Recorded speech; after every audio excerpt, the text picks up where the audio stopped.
Hi everyone. Today I'm going to read the 19th chapter of my novel Farishta.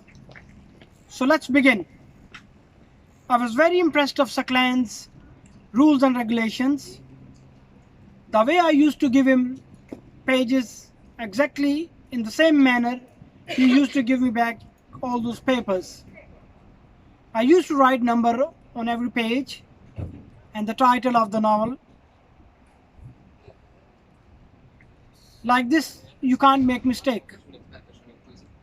Saklan used to take care of these things. I served tea on the table and Saklan gave us company with Coke. I left Nyash and Saklan in the kitchen and to get the next chapter of my novel from a room. Saklan took the fourth chapter and handed me over the third chapter. And he said, I think Farishta Sahab, this should become a book. I said, that isn't a bad idea. But who will publish it? Saklan said, you forget about all this. This is my duty. By the way, how many chapters you have decided to write? I said, there should be suspense about that. Anyway, until we can't complete editing, we can't say about the number of the chapters. Saklan said, I'm totally agreed with you, Farishta Sahab. When we finished our tea, Nyash went to his room for sleep. When Nyash went to his room, Saklan said, I want to go as well. I said, if you don't sleep early, then stay for a while. He said, if you ask for something and I say no, it's impossible. To be honest with you, I can't sleep early, and since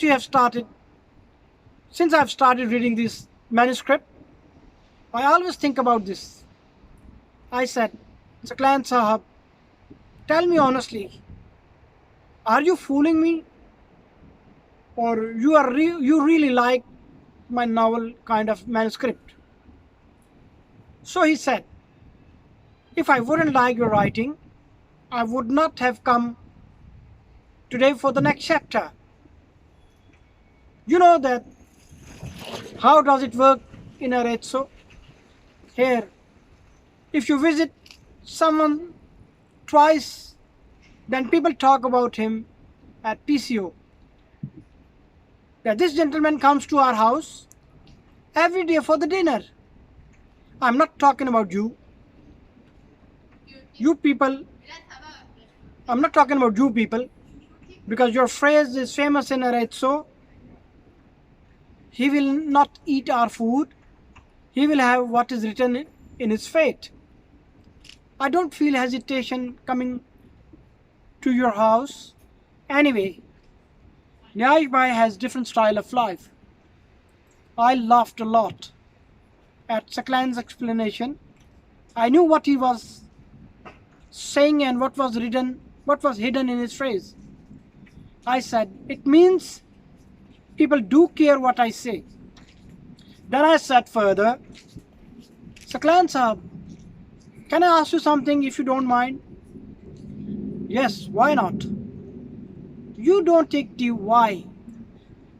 Farishta Sahab, do you know, tea is like petrol for journalists. I had every kind of tea. Tea from offices, roadside, small restaurants tea, and tea at friends' places. In Pakistan, people ask you for a cup of tea even if it's a lunchtime or a dinner time. Clerks tea, bureaucrats tea, tea at travel agencies, tea at literary parties. I had a lot of tea in Pakistan, so I started hating tea. I think I had my tea quota. But once you are in a blue moon, but once in a blue moon, drinking tea isn't a problem. You start it like a cigarette in a little quantity, then you become addict of it. Farishta, if you don't mind, may I go now? I want to finish the fourth chapter before I go to bed. Saklan Sahab, I'm astonished that you are amazed. You amazed of my writing. I am amazed because at the end of the chapter, you leave something incomplete, some curiosity, some question mark, and the curiosity leads you to read the further, and that thing creates a lot of inquisitiveness in reader's mind. So like this, your reader is always involved in your writing. I think this is the greatest tool for a successful writer. Saklan took permission from me to leave.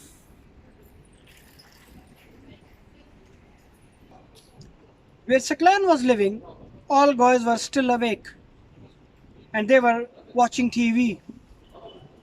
Saklan entered inside and said hello in a very low voice and went to his room, switched on the table lamp and started reading the next chapter. When I lost hope that no one will open the door and I will spend my night in this wild place, I thought I should go to the railway station. It's quite possible that during patrolling, police can arrest me and provide me some place to sleep.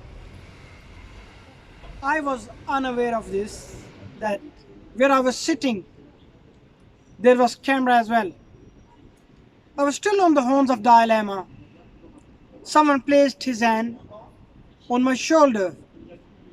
He said something in German, and I didn't get what he was saying. He indicated me with his hand that I should follow him. While we were walking, he brought me exactly at the same place where I came before. The same barrack kind of building, which I thought some Red Cross building, where there was that dirty brook. The brook that had very bad smell. The smell which entered through my nostrils and entered in my brain. I was walking behind the stranger who was wearing dark blue uniform, and it was written with white color Securitas. He was tall, his color was fair. The white colored Securitas was shining in the dark. I think it was written with such material which shine in the dark. That gentleman had everything according to his profession.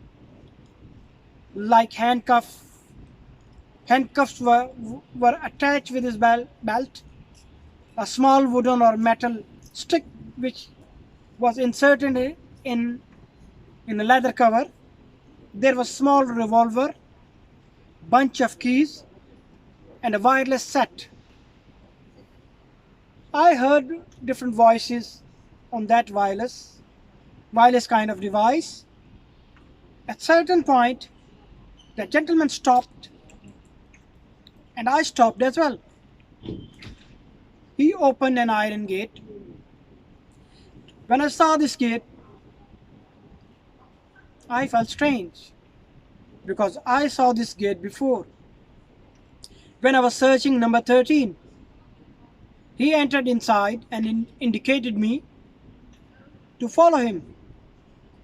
When I was inside, he locked the gate, and for a while I thought that I'm in jail.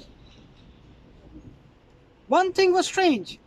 One thing was strange for me, that the key which he used to open the iron gate was attached with a thick chain, and that was attached with his belt.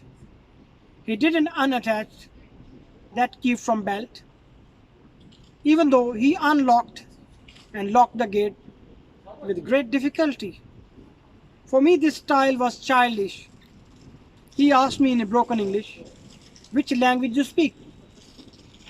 I said, "English and French."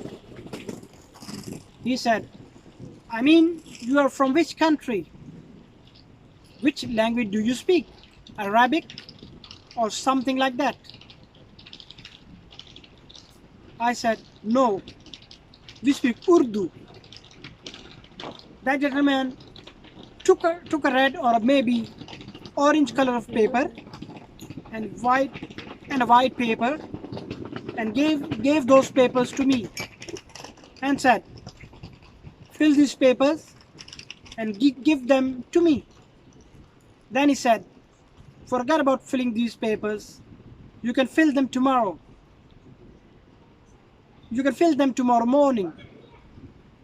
Let me tell you where you will pass the night."